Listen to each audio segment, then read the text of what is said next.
This class displays score text and high score text using Score Manager. This class right here is my special enemy spawner. Right here in this void spawn special, I spawn the enemy at a certain position and then satiate it. And this is to keep track of how many enemies there is, and I increase the count. Right here in void update, I have a timer that I use. After 15 seconds, it spawns.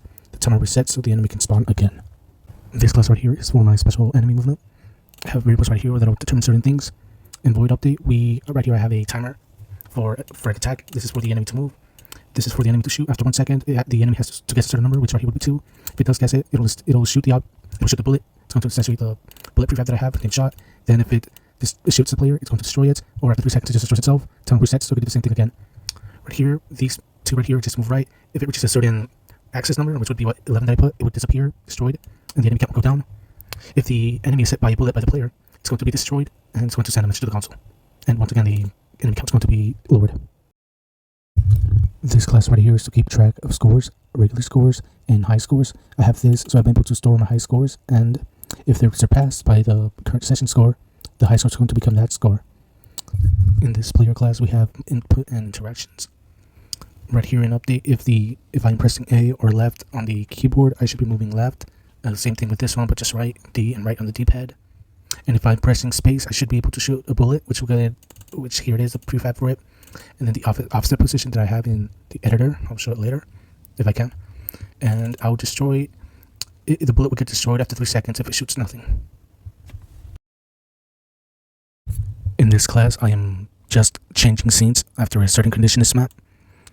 For timer, after 3 seconds, if there is no input, for example, if I don't press left or right on the mouse, after 3 seconds, it'll take me to the invader scene that I have in my Unity editor.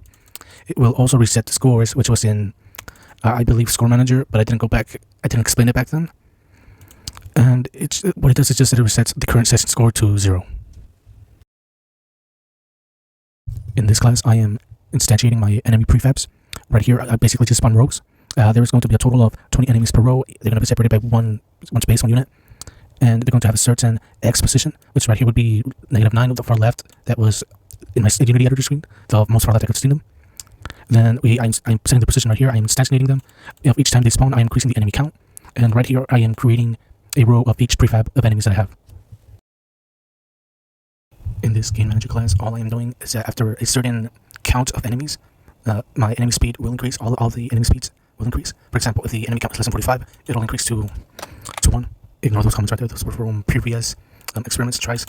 And less than 30, less than or equal to 30, 2, less than or equal to 15, 4, you get the gist. And if there is no enemies left, I'm going to set it to the original speed that they were at, and I'll be sent to the menu scene, which after then I'll be, once again, taken to the invader scene, because after 3 seconds, it takes me there. Okay, in this enemy bullet script, I have my variables and my methods right here. The bullet speed is 5, and right here in the on collision answer 2D, if the bullet collides with the player, it's going to destroy the player and the bullet, and then it's going to send me back to the menu because the player basically dies. Alright, for this enemy script, it is similar to the special enemy script that I had. I have my boundaries right here, but this one has a left boundary as well, instead of just a right. Okay, so a similar thing to the special enemy one. After a certain time, it has to guess a number, then if it guesses a number, it will shoot. And my move methods right here. Move right, move left, descend. If it reaches, I believe, I think it was the left or right one. I think both actually. They should descend, yeah. When it reaches a limit, right here, which I think was a -11, not 9? Yeah, 9. It used to be 11, but I changed it. After they reach the maximum distance on both boundaries, they descend, and then they move the opposite direction. And right here, if the enemy is hit by a bullet, it destroys the enemy and the bullet, and the enemy count is decreased. This class right here is similar to enemy bullet. Speed is 5. If it hits certain tags, it's going to add scores to the Score Manager. Right here, it's going to add 30 if it hits enemy 1, 20 if it hits enemy 2, 10 if it hits enemy 3, and for the special enemy S, it's going to decide between a random number between 10 and 300. For example, if you hit it once, it could be 50, next time 67, or I don't know, 300 itself. Alright, and for the final class, the barricade class, I have my variables right here, my methods. You can read the comments. Right here on the collision method, if it's destroyed, I'm going to ignore future collisions because I faced a lot of problems when right here, it was going to the negatives. I didn't know what to do, so I created a boolean that would help me out with it. Right here, I'm just getting the layer of the colliding object, which is bullets that I was mainly looking for. Yeah, right here, with the player or enemy bullets, I'm going to take, per bullet, it's going to be 1 health point that's going to be taken away, and it's going to destroy, tag the bullet. Yeah, taking damage right here in amount 1. Same thing as that one, just to avoid problems. The current HP, which I believe was max, it's going to be decreasing by 1 every single time if it I also did this to avoid getting to the negatives, like I said before. Each time the barricade gets hit, I would be displaying the current HP to the console, and then destroy if it reaches 0. Alright, let's move on to the editor. Okay, so I'm gonna start off with the menu scene. Okay, let me see, kept scores. Okay, I will change it right now because I was playing around with it earlier. It should be at 700, I think.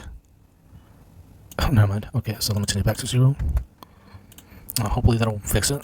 Yeah, okay. So, yeah, as you can see, the high score just changed. So let's get into it.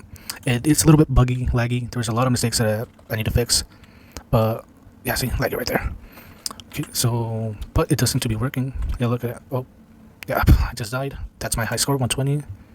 So, yeah, let me go to the console too. Yeah, see, as you can see, the barricade was displaying HP right there. Bam, destroyed. I just didn't have time to put animators. God damn it. Okay, so let's see. The enemy count may not be as accurate as it may seem. I'll try to figure out why later, but like sometimes they would have like 20 enemies left, and they say like, and then right there on the inspector it would say, for example, 15 if I had 20 left. It's something weird with it. Okay, so my high score, yep, increasing. Yeah, see, like there were like a couple of enemies right there, and it just reset it. But yeah, as you can see, that's my new high score. So let's see one more time. Let me die. I'll just go to that part. Hold up. Okay, and there it is. My high score is 1150. That's what I got because I didn't shoot anything. Alright, well, that's been my project. Late, buggy, problematic, but at least I semi-finished it. There's some things I didn't do, but that's about it. So yeah, thank you.